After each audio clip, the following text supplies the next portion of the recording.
6:55. We're on just a little early because I've got to get links out, but thank you for coming to the first live reading of Black, White, and Red All Over, my first new book. All right, so I need to go and drop a few more links. So, oh, got a little trouble going in and out. All right, here we are. All right, so I'm going to drop a few more links in. We'll start exactly at 2 o'clock. Okay.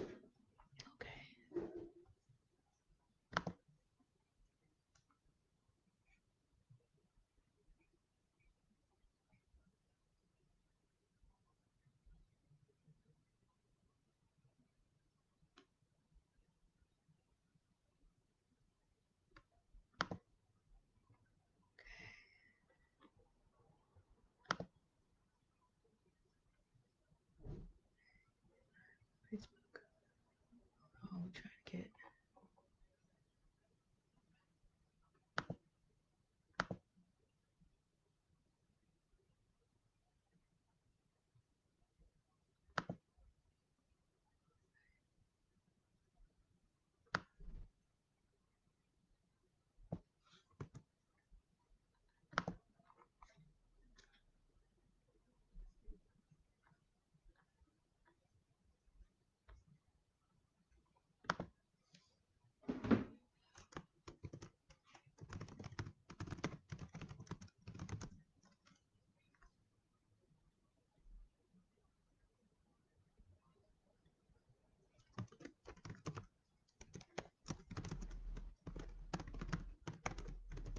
Hello, hello. Just working to get the link out so other people can join.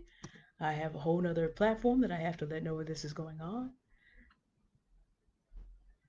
So I'll be right with you. We'll start exactly at 2 o'clock. We're just making sure as many people that want to be a part of this across my network can.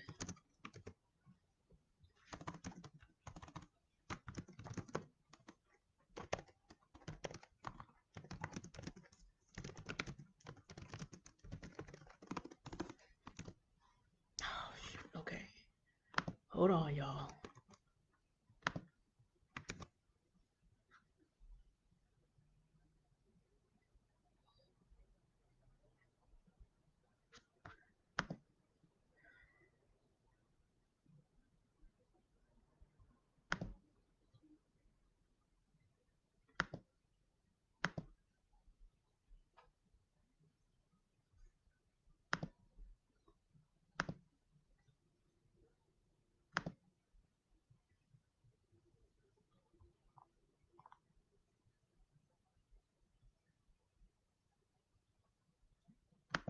Oh, gosh. Link doesn't work over here. Hold on, y'all. We got a little bit of difficulty.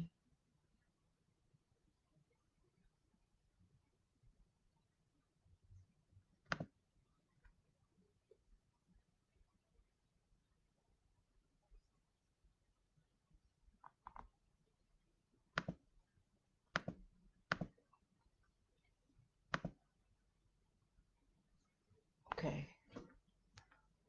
It is 2 o'clock. Hold on just 1 second, y'all. Just trying. Oh, here we go. Just trying to get a few more people in from a whole different platform.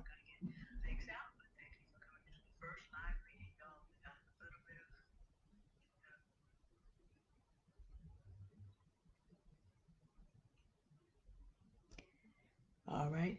Again, just trying to get a couple more people in from a different platform. And cross-platform work can be complex, but we will be starting very shortly.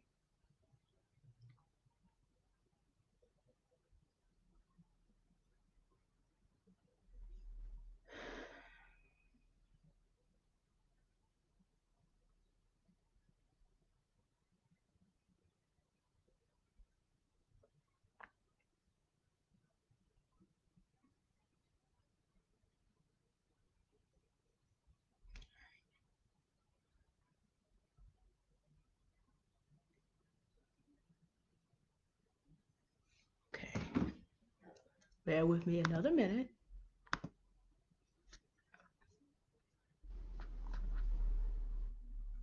Hello to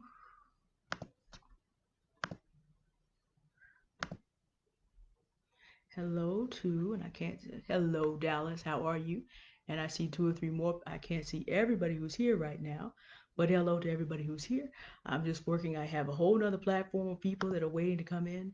And as usual, cross-platform can be complex. So I've got to make a few, give me another few, bear with me just a few more minutes so I can get these people who are not on Facebook who but are trying to get here.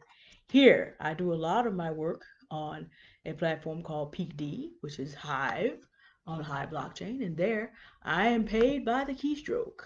So I have a lot of readers there who really encourage me to go ahead and put this whole book together, and I want to make sure they have an opportunity to get here as well. All right, and put the live link in here.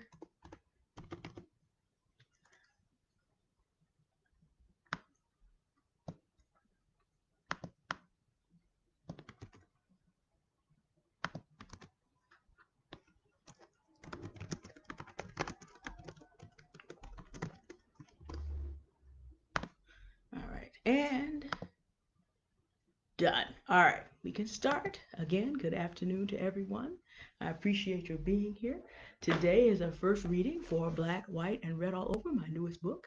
And I want to say a big thank you, first of all, to APS International and Mr. Neil M. Jackson for providing me the support necessary to be able to put this launch together on relatively short notice. I've published 3 books before this one, but it is wonderful to be able to work with support. And I really appreciate Ms. Jackson and also the team at APS International. I want to thank all of you who are my friends who decided to spend some of your time with me today. And also all my friends on Hive. The Hive platform, I use PeakD, but there's 2 front-end interfaces to the Hive blockchain, which has a beautiful social media, decentralized and non-censorable. So it makes it possible for a Black woman like me to write about fiction, but to write about actual current events and not have to worry about it getting snatched down because somebody had a little hissy fit over here on Facebook. So we're going to see how far we get today because Black, White, and Red All Over is pretty, and it starts in a very interesting place for mainstream communication. But I'm glad you're here. We're going to get into it. All right, chapter 1. Now, the background of Black, White, and Red All Over, and I have the large print draft that I use at home. This is the first cover that was for it, and I use my large print draft at home because it's just easier for me to see it. So I use my large print draft. I replaced the dots with some bullet holes. So on the copy you'll get, you will see it there. This book will be coming available on a discounted paperback and also a free ebook on the 18th. And at that time, I'll be dropping the Amazon links.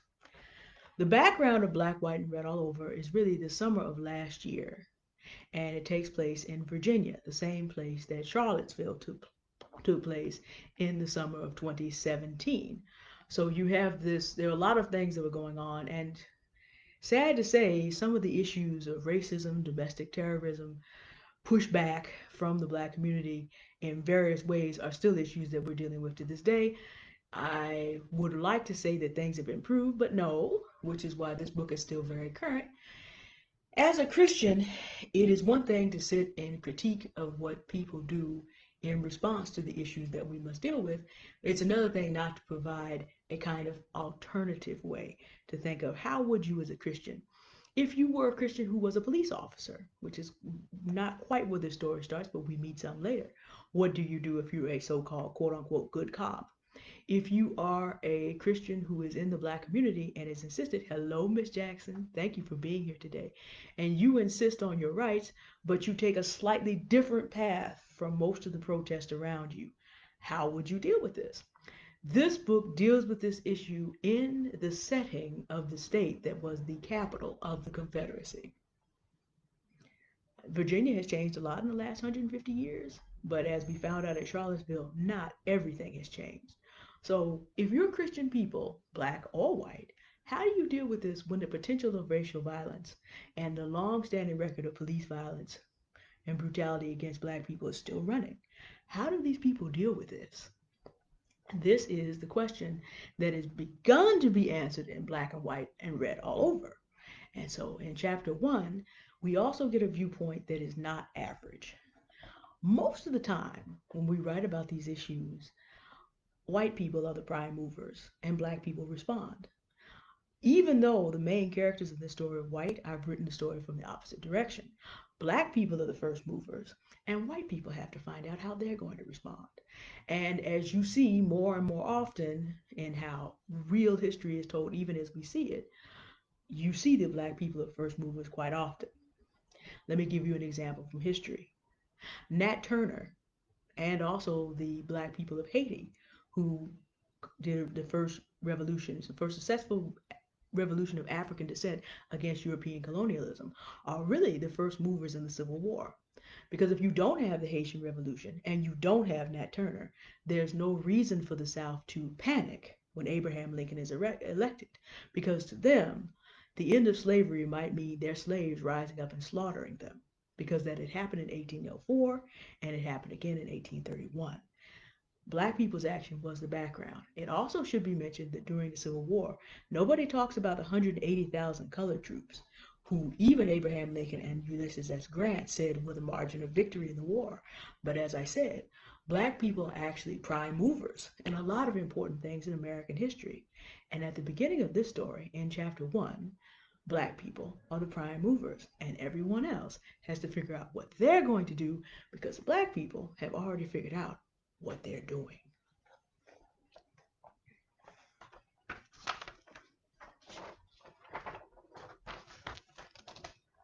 I was a professional journalist, and so I decided to start this story with a newspaper making a statement.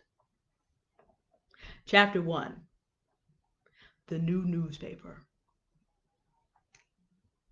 It used to be that what's black and white and red all over used to be a joke told about a newspaper. But every newspaper in the hands of racist reactionaries in the South has indeed been red all over, soaked with the blood of innocent black people, brutalized and slaughtered over lies in print that continue to this day. No more will we allow the wholesale placarding of racist tomes about ourselves and our families to pass for news. No more will we not have a voice to raise in challenge. No more shall we, the black populations of Tinyville, Littleburg, Minneapolis, Smallwood, Shortport, Big Loft, and the rural countryside, be passively painted as savages, while the real savages sit comfortably in places of law, commerce, and politics. Be it known to all Virginia, those days are over. Hereby understand that the Lofton County Free Voice will roar back at the voices of racist reactionary news, beginning in Tinyville, then across Lofton County, then to the uttermost parts of Virginia. Captain Ironwood Hamilton and Lieutenant Patrick O'Reilly of Tinyville's two-man police force stood at the nearest public bulletin board nearest the police station, reading what they had been reading over and over again on their regular dawn walk through the town. The lieutenant was 25 years old, medium height and build, with bright red hair, ruddy skin, green eyes, and a shocking southern drawl, unless, of course, you knew the Scotch-Irish history of the southern United States. The captain was 45 years old, 6 feet tall, sinewy, with iron gray eyes and hair to match. His features looked like something that those southern artists who loved to carve Confederates out of marble would have adored. Classic, strong features, handsome, calm, and resolute. The slight pinch in those features from the sudden headache the captain was experiencing would of course have been glossed over. "Wow," said Lieutenant O'Reilly. "Have you ever read such bombast in all your life, Captain?" Captain Ironwood Hamilton shook his head slowly, slowly because of the headache that was increasing every second. "It's only bombast if the Lofton County Free Voice can't do what it says. I rather think it can, or at least make a gallant effort." Lieutenant O'Reilly's green eyes got wide. "Captain, you're not serious. A black newspaper in Lofton County? They won't last a week." Captain Hamilton shook his head again and restrained his urge to rub his throbbing temples. "It's not 1819.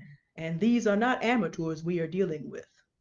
Just from this first issue, I know that they have a good chunk of money in hand, dedicated people, and good strategic and tactical sense. How? Look at the quality of the paper and ink.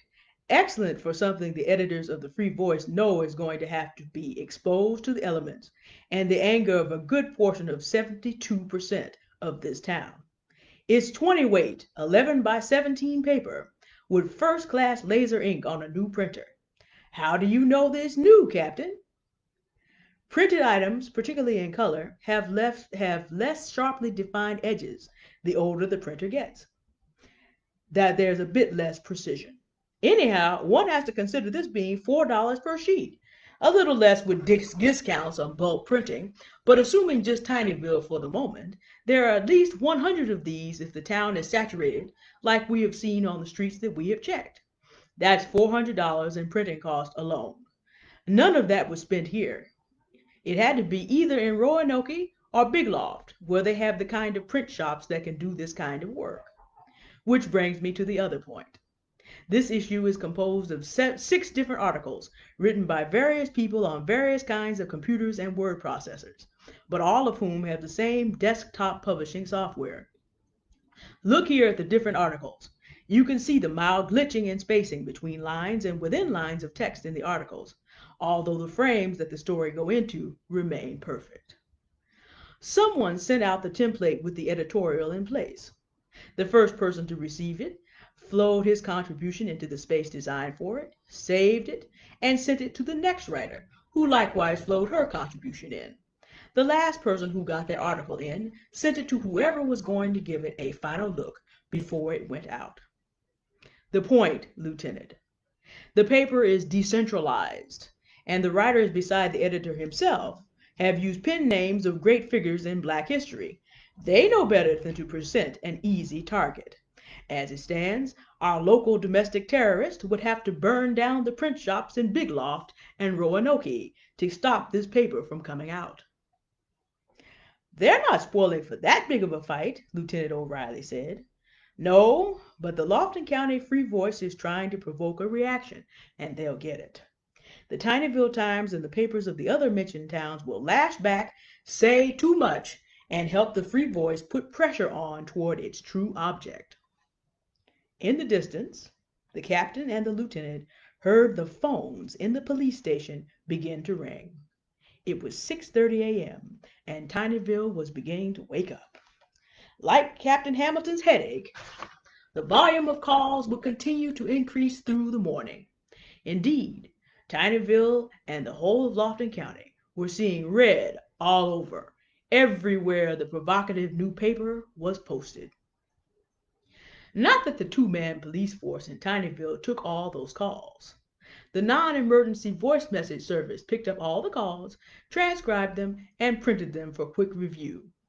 Either the lieutenant or the captain scanned them periodically for police matters, but left the complaints to accumulate. Woe be to the citizen who called through 911 about the paper. Captain Hamilton answered those in such a way that the offending person would never make that abuse of emergency services ever again. Meanwhile, the morning went on. Captain Hamilton handled 5 interviews for 3 open lieutenant positions that morning, and then returned that afternoon that it cost the Tinyville force the 3 lieutenants whose positions were open. The captain had the grim task of going through the 45% of cases handled by the department in the decade before he came that showed clear racial bias in treatment and investigation of Tinyville's Black population. There was sufficient reason for the thundering indignation of the Lofton County Free Voice. Some of those cases had led to wrongful convictions, and the captain was painstakingly sorting those out and slating them to be reopened. In 10 years, there was a goodly bunch, and therefore a goodly bunch of innocent men and women incarcerated for crimes they didn't commit, or never even happened. Some cases had been made up out of thin air. The problem for Captain Hamilton was twofold. He knew that if 45% of cases had clearly gone wrong, then there was no trusting anything the department had done in the last 10 years when it came to Black people. Every conviction obtained on the county and state level of a Black person that came out of Tinyville was suspect. The other problem, while working through that much legal mess, was a process best done carefully and therefore had to be done slowly, with only one man having access to the material. 28% of Tinyville was tired of waiting for the truth to be brought out. The paper's launch was provocative. The Freedom of Information Act request that it had made of the Tinyville Police Department would be downright explosive, no matter how Captain Hamilton handled it. In the afternoon, citizens of Tinyville, incensed by the Lofton County Free Voice's intrusive launch, began coming to the police station to see why their complaint calls were not being answered. They were stunned to see their rather exciting statements presented to them in writing, and then to hear the grim gravity of Captain Hamilton's voice as he said, over and over and over again, "Although I understand your concern, we do not have departmental resources to spare to respond to and investigate non-criminal matters." Lieutenant O'Reilly marveled at how many people seemed to want it to be a crime that the descendants of the enslaved could make use of the rights of American citizens in public expression, just like everyone else white in Virginia. Captain Hamilton's visitors rhetorically danced around it, but it was at the heart of the dance. Captain Hamilton sat like a block of marble in his department's heather gray uniform and held his ground. Out of the corner of his eye, he could see through the window screen a set of mahogany-colored fingers holding a notebook that was bobbing up and down, being written in. All the carrying on of many white citizens of Tinyville about the launch of the Lofton County Free Voice at the police department, all their wanting the police to do what it had traditionally done since the end of the Civil War in assisting the snatching of hard-won freedoms away from Black people, all this was being recorded and reported. There was a long line urging that, including prominent town figures. The embarrassment was going to be severe. Captain Hamilton's concern was that the police department itself not get caught up in any way. The Freedom of Information Act request sitting in the captain's desk would be more than trouble enough. Not only that, Lieutenant O'Reilly kept track of social media and had found something interesting. Instead of the new paper having a website that could be attacked, what people were doing was taking pictures of the first edition of the Lofton County Free Voice and its articles, and then putting them on their own social media. Further decentralization, since now to shut down the spread of the news, a whole bunch, dozens, becoming hundreds, becoming thousands of social media accounts would all have to be shut down. The local crowd most interested in that shutdown likely did not have the kind of sophistication to catch up. And besides, the diversity of the social media was too much to cope with, given that Black Junction and Black Enough and Hive and PalNet and ThreeSpeak were not likely to bow to the pressures to class the newspaper as hate speech that the big social media giants might come under. The Lofton County Free Voice and its 6 articles were spreading far and wide quickly, and also into corners where it could not be easily stifled, from whence its message could be summoned to confront its ideological foes at the touch of a button. Near the close of the day, Captain Hamilton looked at the information Lieutenant O'Reilly was compiling and pondered the magnitude of what they were both seeing. "I see what you were saying earlier, Captain," Lieutenant O'Reilly said. "That might not be bombast after all that stuff that little editorial was talking.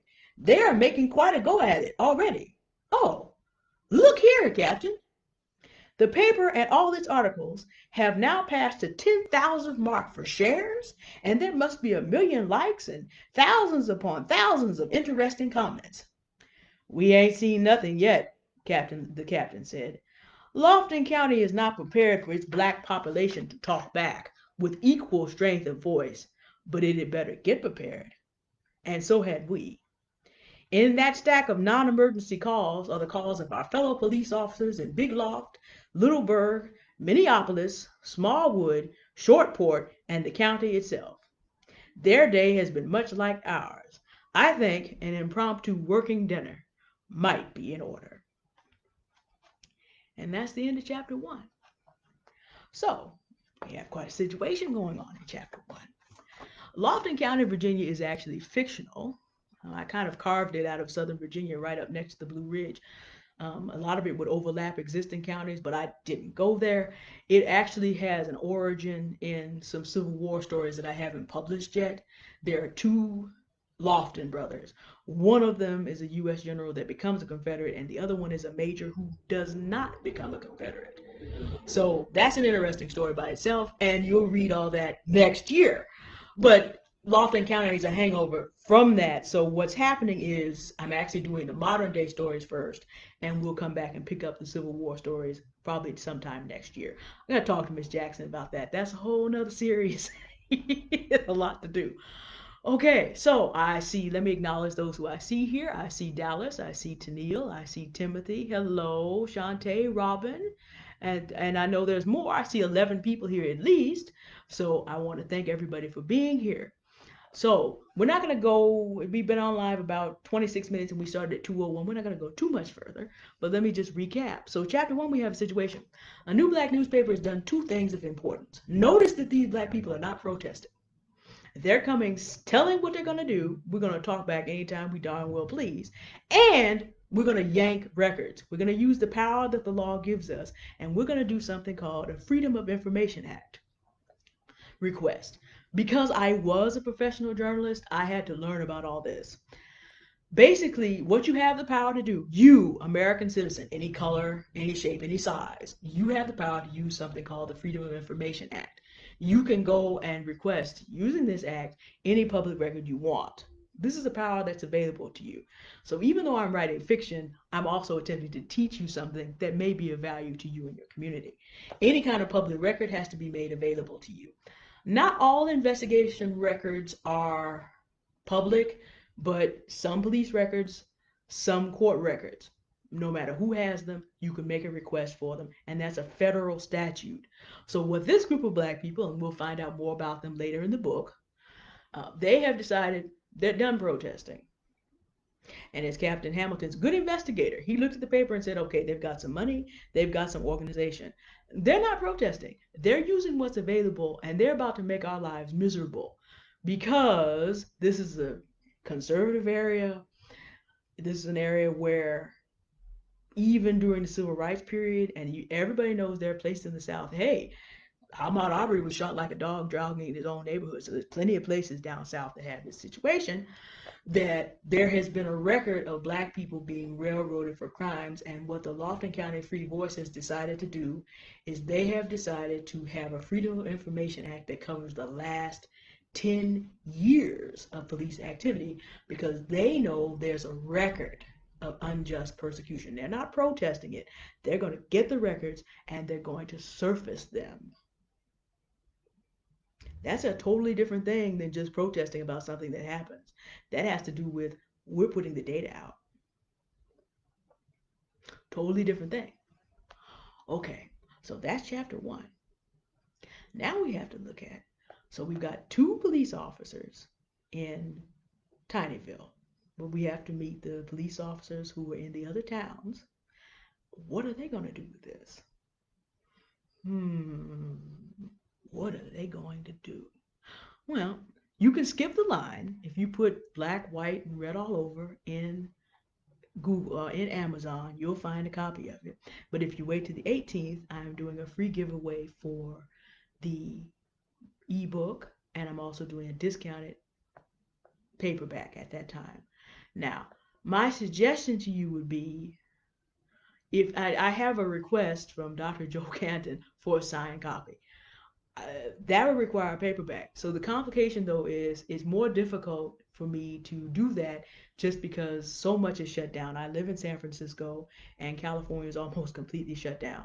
So I've got to go out, I've got to get shipping material, and it's just gonna, and this post office is really slow right now. So just understand, for those of you who really, really, really want to sign paperback, I can do it for you, but that's gonna take a little bit longer for me to do.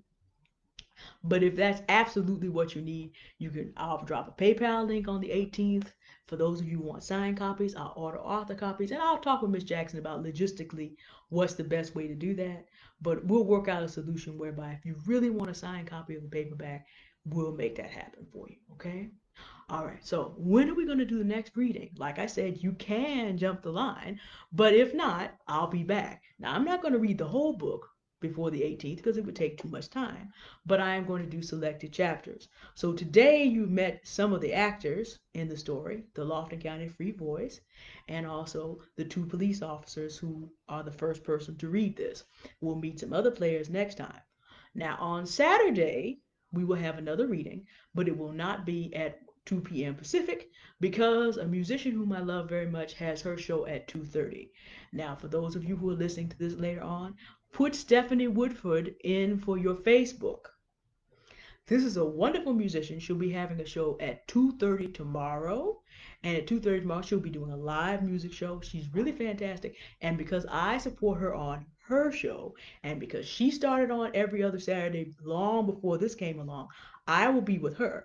Her show goes from 2:30 to 3:30, so I will be back at 4 o'clock to continue our reading. So Saturday, 4 o'clock Pacific, I think that's 5 o'clock Mountain, 6 o'clock Central, and 7 o'clock Eastern Time. I will be back and we will continue our reading.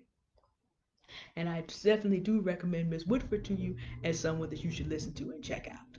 All right. Thank you for joining me today. I see that there are still 9 people here, and I'm sure more people will see this later.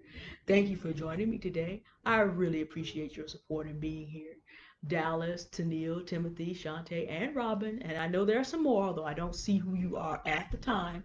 And for those of you that will come on later, and to you in YouTube land and Hive land that will see this later, thank you for being here today. I appreciate your support, and we'll have some fun next time. Now, before I leave, does anybody have any questions about the book? I'll stay around about 5 because it's 2:28 now. I'll stay around for 5 or 6 more minutes to answer any questions there may be. Let me respond to Callie. Thank you, Dallas. I really appreciate it. You know how hard it was for me to technologically catch up to even be able to do this, but I'm there. Hello, Miss Jackson. Yes, Timothy, I miss you too, but now you know what I'm doing when I'm not on YouTube. Shantae, thanks for being here. Your opinion really makes a lot of difference. Okay, there's Demetra. Oh, Miss Demetra Williams Pitt. She done posted up the link to FOIA.gov. So if any of you want to know, hello, Miss Robin Ellis, thank you for being here. But if any of you want to know the power of the Freedom of Information Act and what you and your community can do, there's nothing wrong with protesting. But as you can see, we've been protesting the same things for a long time and things don't change. But there are tools that we can use, and Demetra has posted up the link so you can learn all about the FOIA Act and what you can do with it. Demetra Williams Pitch, you're my kind of people. Thank you for doing that. And I should just mention, I know a lot of Black people who, and am among them and working with them in the community, that are not, we're not so much protesters. We're going to go to City Hall and we're going to hurt you if we have to. That's sort of what we do in San Francisco. Now, there's gag orders and settlement decisions and so forth, but let's just say that I have been involved working with a great number of peers and Black elders who are the inspiration for the men and women that are in the Lofton County Free Boys. We don't play. And there are some people that went into retirement. There are some people that even went and got saved by the time. And there are people that paid us for the privilege of being left alone by the time we got finished with them. At some point, you have to learn how to use the tools that are available to you. And so the Lofton County Free Voice is sort of based on those actual experiences that I've had. All right. Hey, Terrence. It's good to see you, man. We're gonna have a conversation. There's so much I need to tell you about. I'll talk to you later on. And thank you, Miss Shantae Charles, for sharing this with Black Table Talk. I really appreciate that. All right. If there are not any more questions and comments for right now, it's still 2:30. I'll be here 5 more minutes. Yeah, but I also should just mention, while Terrence Amen is here, if you are tired of not being able to redirect the money that you spend, we all at home shopping online right now. And so all of us are doing more shopping. Would you like a way to be able to take the money that you are spending and begin redirecting that into the community without having to change your spending habits? I'm not, now be careful. I'm not saying don't find black business people to work with. Tennille M. Jackson, APS International, black owned business. Best investment as an author you could ever make. But you do have to get certain things on the mainstream. I order a fair amount from Amazon right now because I can't go get everything I need. Well, Terrence Amen has set up a company called 3U First, and you'll find that at 3ufirst.com. And you can go on there and shop through his site. And at the point that the company reaches scale, you will be able to read that money will be redirected into the best programs supporting the black community across the country. The company is in the building phase right now, but it is something that we can do, and it's only one extra step from what you would do already. When I shop on Amazon, I go through 3ufirst.com, and this redirects money into, first of all, a black business, but also a black business that at scale will begin to redirect money to the best programs in the country that work for us. So I highly recommend Mr. Terrence Amen and his company, 3U First. It's how I shop on Amazon and redirect money that I shop with on Amazon through my Google searches into a black business, even though I'm still doing shopping. And how much extra does it cost you? Zero. It just costs you one extra step to redirect millions and billions into our community. Okay, Miss Amy Copeland, thank you so much. I really appreciate that. I try.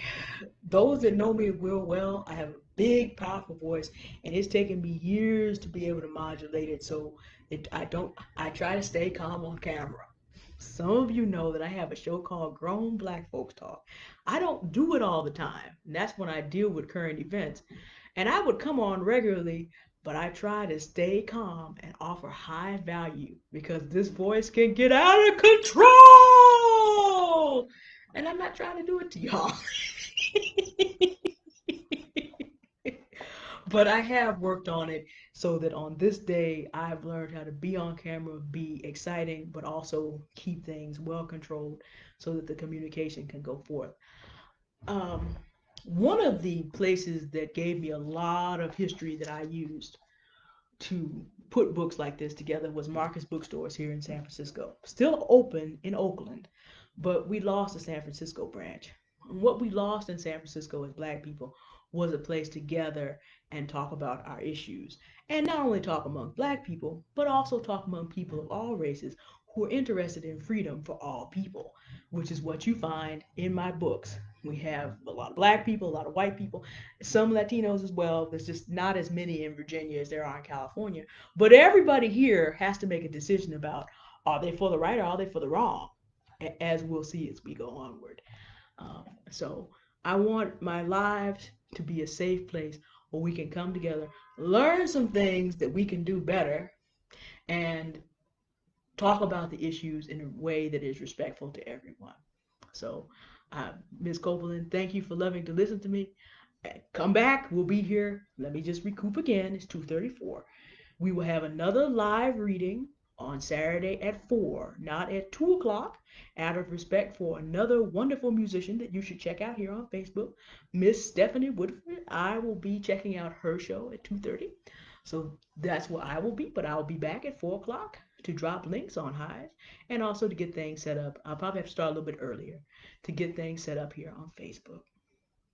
All right, it's 2:35. I see I have some more comments. Oh, thank you, Terrence. Posted up the link. Amy, I really appreciate hearing that. Now, I should just say, Amy Gutfeld is now Amy Copeland. I've known her since, oh boy, the Flaming Eagles. I think I was 13 or 17. I forget.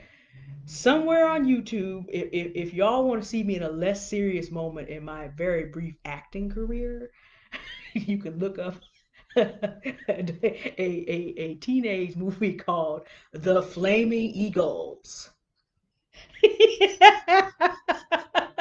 And And you'll see Amy and I, when we were back in our teen years putting act together, us and a bunch of our homeschool friends, we were part of the same homeschool situation. But Amy, I did not know that you have been admiring my voice since we were kids. That's amazing to me. But you know what? I'm going to add you to the list of people that I tag because I will be back Saturday and also Monday, Lord willing. Okay, one other thing. This is the first of a series that now spans 7 books. There are 7 books in this series. And so this is number 1. We'll be working with this from September and October. And I'm going to talk to Miss Jackson about should I put out the second one in this series or start out one of my other series. But this is where it's at from now through about October. So if you enjoy these readings, I will return many times. Now, today I even did some costume work. Thank you, Demetria. I really appreciate you doing that. Left it in the link. I have such wonderful friends. And a lot of these friends, I should do a shout out before I leave. A lot of these friends are from the Sir Walter Jones show as well.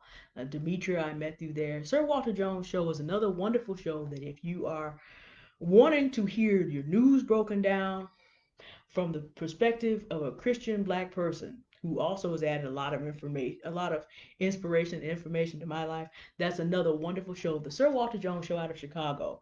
And Demetria is one of the people that I met through having attended that show. There's a lot of wonderful people that have been around me, and a lot of you don't know it, but you're represented in this book. Terrence Amen is one of the reasons you'll find out that these people have money to do this. I've known Terrence for almost 7 years. I've known Amy Copeland for 20. And so, there are a lot. I just need to say this for the record. Yes, there's racism in the country. There are a lot of white people who are not on that page as well. Just shout out to all the white people that have their heads on straight about the freedom for all people. Amy Gutfeld comes from that, is a friend I've had for a long time. There are women on this page that I'm like, when I grow up, I'd like to be like Shantae and Tennille and Demetria. That's what kind of my ambition in life. Timothy and Dallas, I've known y'all forever. Men who are out there proving that there are good black men in this world, and not all of them are quote unquote old men. There are good young black men out there in the community being good husbands, good fathers, good community leaders, good ministers. They exist. Dallas and Timothy are your examples of this. And all of them are on Facebook. You can go check out what they do. You have to take my word for it. There's some wonderful people that have chosen to connect their lives with me, and I appreciate each and every one of you. Every age, every color, every background. Thank you for being here. And thank you for being my friend. All right, it's 2:39. I'm going to try to keep it within 40 to 45 minutes per, but I will see you on Saturday at 4 o'clock. At 4 o'clock Pacific, and Demetria put the other time zones in the put it in the link. Out here in California, we just like, it's whatever time it is. We're not trying to keep up with the rest of the country, but the left coast and all that. Everybody have a wonderful day, and thank you again for joining. And if you're in YouTube land and also on Hive, these videos will show up generally later in the day. And on Hive, I'll try to have these up by 11 o'clock the following morning as a post, so you can just see it there and enjoy. And then I'll put up Facebook links in case you're able to make it live. I'll have that here for you by 4 o'clock on Saturday or whatever time zone you're in. Hive, I have an audience that actually goes around the world. I have people in the Netherlands and so forth. So people will get here when they can. But anyway, it's easier for me to read because then I start to talk and then it gets long. It's 2:40. We got to go. Thank you for being here. Enjoy your day, and I hope to see you Saturday. Bye. Let me check the comments one last time. Okay. People are tagging other people. Thank you, Demetria. I appreciate it. I want to post this up to my page, so it'll be here for you. Wendy Smith King, when you get here, thank you for being here. Bye.